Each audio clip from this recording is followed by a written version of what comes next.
Good afternoon, everyone, and thanks for this opportunity. And this is, as rightly said, a spotlight session.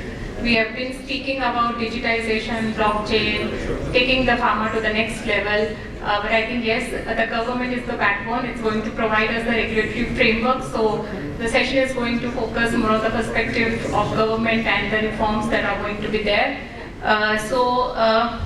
Since morning we have been discussing also, the first session which was with the CEOs and the businesses in the boardroom. What is it that we are going to really see after 25 years? So from this year, which is 75th years of independence, from the Azadi Ka Amrit Mahotsav year to the 100th year of independence, my first question to you is that what do you see, where will India be perceived as on the platform, at the global platform, after 25 years from now? Thank you, Shuchi, and thanks, Siti, for having me here. 2047, after 100 years of independence, I would like to see pharmacy moving to pharma market. We at DOP, or Department of Chemical Fertilizers, have a vision that at 2047 we should be self-reliant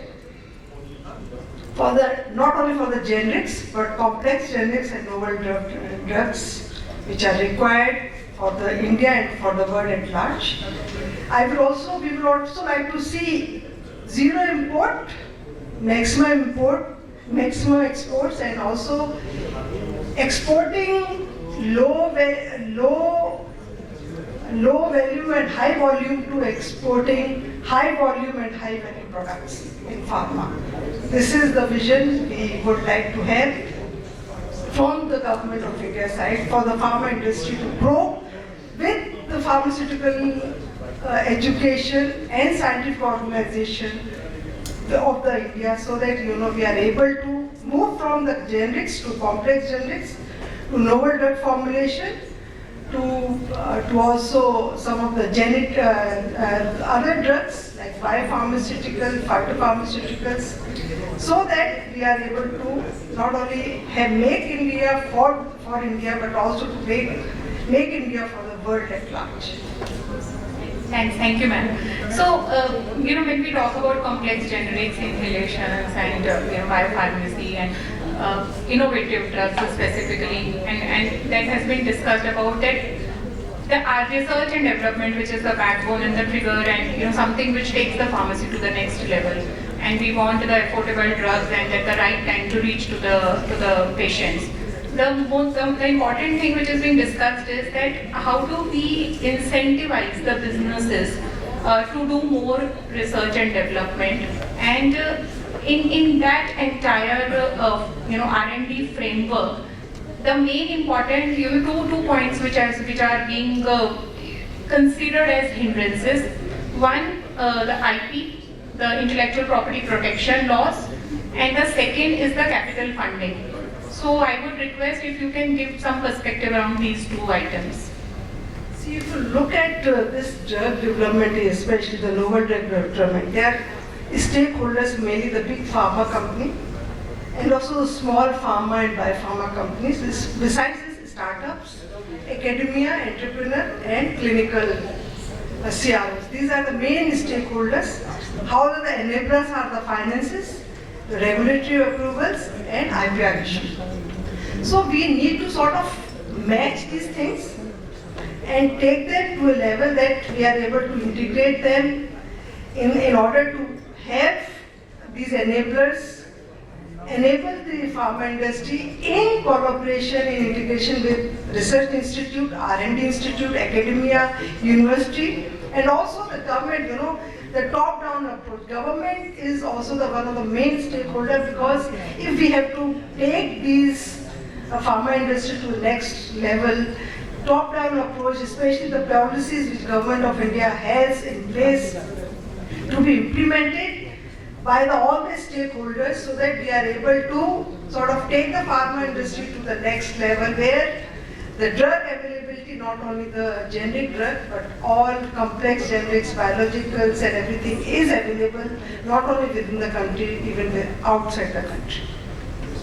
And in any specific perspective or the reforms, regulatory reforms which the government is looking from IP protection perspective? Yeah, see, IP is a very important issue, but it's a slightly complex issue also.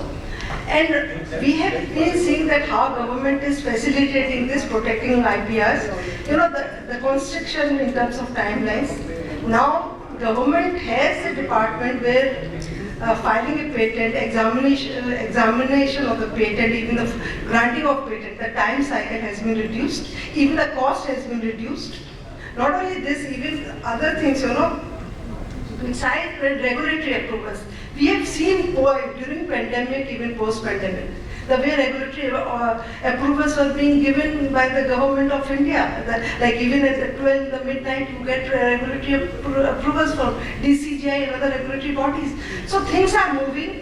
I'm sure they are moving forward, maybe in a slightly very, subtle way, but it is a very, very positive environment which I see with the stakeholders, and everyone wants to move together. But one thing which I always feel, when I have been interacting with some of the industry partners, even when I'm talking to them as a head of one of the premium institute, the National Institute of Pharmaceutical Education Research, which is one of the center of excellence of Government of India, I feel there is a trust deficit between academia and industry.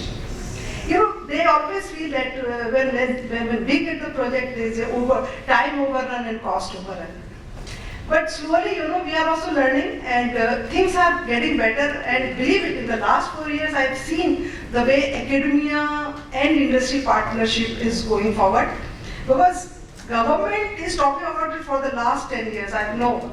But somehow or other, policy is one thing, implementation of the policy is more important and slightly difficult.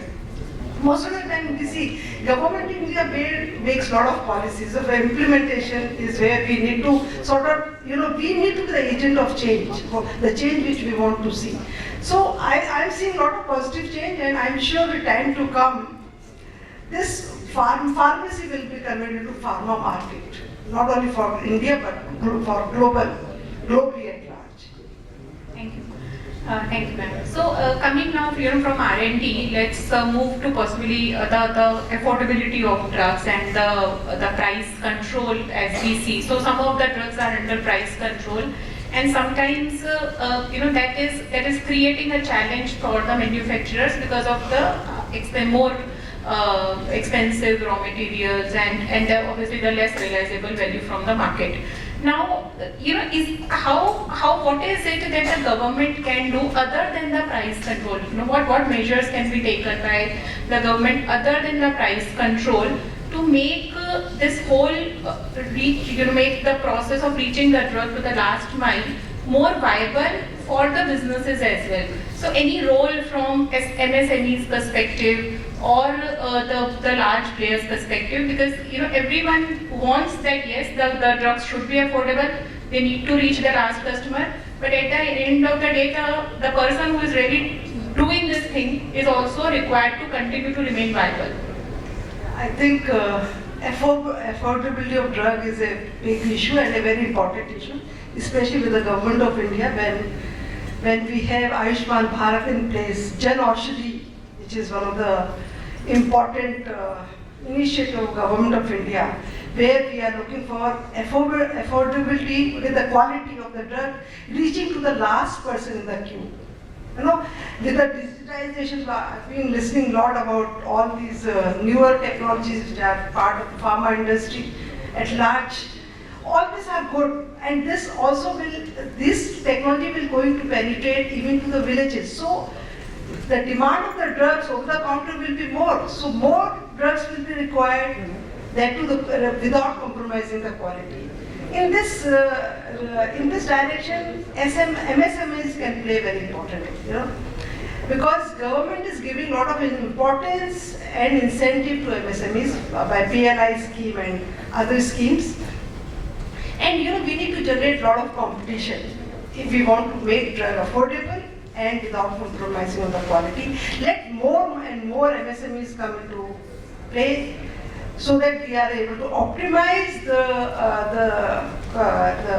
the value or the price, and also without compromising on the quality. Other thing is, how do we strengthen the backward strengthening of all the linkages? When we talk of MSMEs, Government of India also has taken a lot of initiative in terms of creating some of these pharma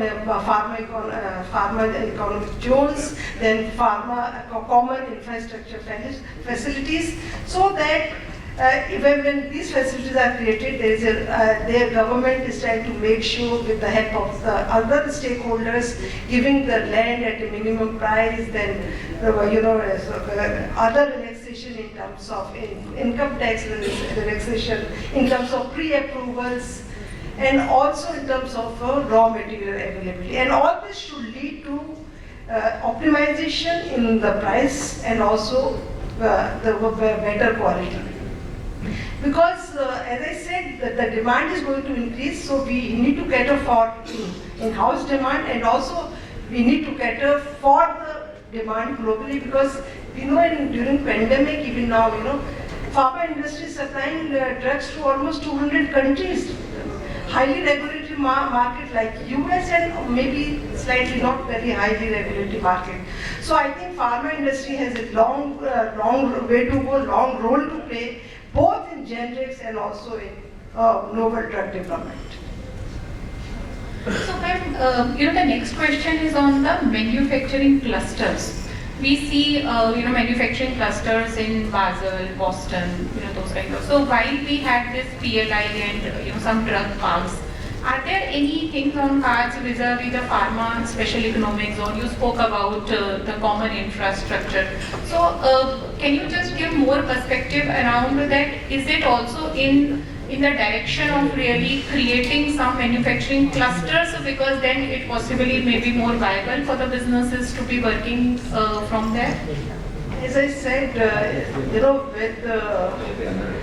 with a lot of initiative in Government of India in terms of PLI scheme, there's a projection of 18,000 crores of rupees for PLI scheme, and also for SPI scheme, which is mainly for MSMEs, for strengthening MSMEs in terms of newer technologies, advanced technology embedded into their system, and also making people aware about this, especially the pharma drug development, also the medical devices. So there are three things which Government of India is giving a lot of incentive. One is generic drugs like API and SKM, and also for new drug production, and the third one is medical devices. And in this direction, there is a lot of economics SEZ zone which has been created. There are three already which has been created, where government is providing all the facilities from end to end, backward strengthening of all the linkages, and also providing raw material, all the facilities from raw material to the finished products. And so warehouses, and these facilities are near to the coast. They are away from the city. So even in terms of some of the technology which are embedded to control the effluent which is coming, making it more eco-friendly. Then also some of the technology like ionic technology, the microwave assisted degradation, then bioenzymes, which are again very important, especially they are more eco-friendly. They can synthesize, they can degrade some of the effluent which are polluting maybe water bodies or air. So all these things are together. Not only this, as I said, government is also giving a lot of incentive in terms of financial outlays, bringing a lot of banking system, then pre-approvals, even FDI. Foreign direct investment is coming, and in the last, I think, 3 quarters, we have seen it is more than 1.2 billion. And also single window, providing single window system to the whole process. So these are some of the initiatives which have been taken, but these initiatives are there, but then stakeholders also have to move forward, have to come forward. And one has to be very clear how these initiatives can be sort of be part of the stakeholders and these stakeholders along with the other processes can take these all these processes forward. Right. So, ma'am, many thanks for providing the perspective also around, how the pollution, etc., can also be reduced. The discussion cannot be completed, and just being conscious of the time, the discussion cannot be completed without really discussing the government perspective on the startups specifically in this sector. So, will you want to just throw some light on that? Startups, this is one of the big thing which India is witnessing, the number of startups which have grown in last few years. And we have 100 unicorn in India today. This is really amazing. And startups play a very, very important role in new drug discovery, I can tell you. This component we should not be leaving because big pharma company have good setup, I agree. But startups can add to those when we talk of new drug discovery. And startups, they are mainly in some of startups. Most of the startups are in some of the R&D institutes, university system, educational system. And if you look at these startups, where we have incubators. Incubators, again, government is supporting left and right. We have incubators from Niti Aayog, funded by Niti Aayog. We have incubators funded by DST. We have incubators funded by DBT and many other organizations. And these startups, the positive thing about this startup is that under one umbrella they have all the solutions. Like they have mentors, business model are there.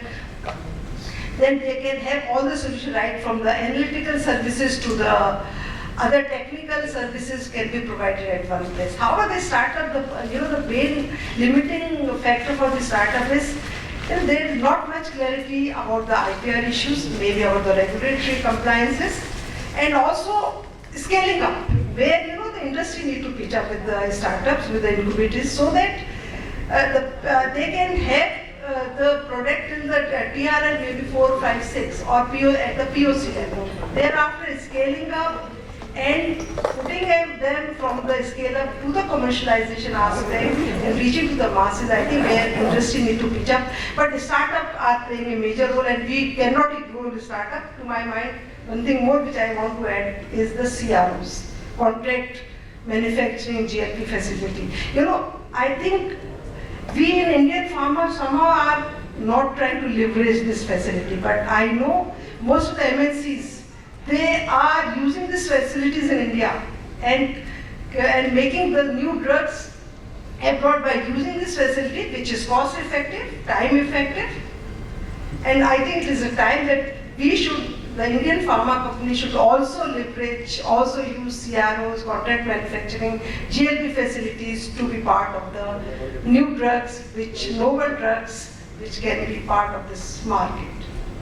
Right, ma'am. I think I cannot agree more than this. I think, because it was also being discussed in the morning that if India innovates, I think the world can benefit with this. I just want to open it for the audience if I think maybe one question or two questions. Yeah, please go ahead. Yeah, my question about affordability for the pharma to hold the situation of India. So I want to know your opinion. You can design the policy if there is a validate my thoughts. Example, my parents travel to the train AC class. So earlier we voluntarily not take any subsidy of the railway system. Similarly, whether in pharma, because pricing is there, is there any policy or system design where people who can afford the price, they can pay full price, but people who cannot afford the price for the drugs, so those kind of people get a subsidy. So today I come as a delegate, I didn't pay. Some programs I pay fee for delegate. So somebody pay fee for me, sponsors. So this way in drug also, in drug policy market is possible to such kind of design system policy, I think surely with time it will be. But the main focus of the government is not who can pay. The main focus is those who cannot pay. So that segment which needs more attention is being given attention, especially the way we see 135 crore population and the last person in the queue should be benefited. So maybe with time there will be things those who can pay may can pay and those who cannot pay, government will be sort of making those essential drugs at least available to them. Yeah, so we can play example prototype project. We can start example any diabetes or long-term medicine people are taking. So as a pilot project, we can start propose to the government that okay, they put effort 100 crores or 500 crore fund. So now one pharma group of companies who produce such kind of medicine. So let us see the people how the they give response actually. One community will pay full amount which is subsidized to the other community we cannot afford actually. So this way, pilot where it's possible. The value-based pricing or the different tier pricing which we have seen in some of the countries. So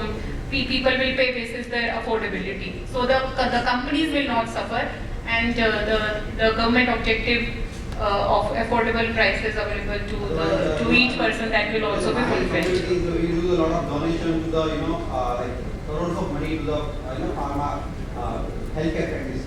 This way, I think this may be coming to my mind, like the distribution of rice and wheat. thank you. I have an idea this along with this session actually. So it may be the similar lines itself. Right. So, ma'am, is one more question. Hello, ma'am. Ma'am, as currently, what is happening about orphan drug policies right now under the government? And is government have any idea or will provide incentives to those who are there in orphan drugs or rare diseases? Because there are a lot of chance in startups to come up with this particular area. So what is happening right now? I think in orphan drugs, again, government has taken initiative. You see the last ad which I was seeing a few days ago. There are invitational proposals from DBT or DST inviting proposals on orphan drug. So this is another grey area which again, it is not commercially viable, but then it is important area where we need to address this. And government is taking initiative, inviting proposals, also funding the proposals which can lead to some of these drug development. So, please go ahead. So, maybe if you can ask that question separately. We are dependent on China for almost 80 to 85% of all drugs, API especially. So what is happening on creating local manufacturing for API?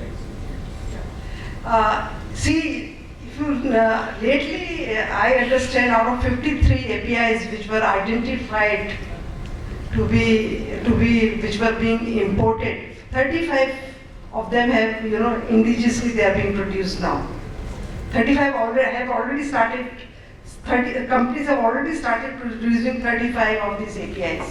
More is on the way. So slowly, but things are moving in a proper direction, and I'm sure with time the dependency of China is going to reduce, and it will be zero dependency maybe in years to come. I think this is one of the important goal of government with the stakeholders. So thank you very much, ma'am. And with this, we close this session. So from today, from the pharmacy of the world to the pharma market of the world, 25 years from now, and being considered as an innovative market of the world, with this, we close this session. Thank you very much.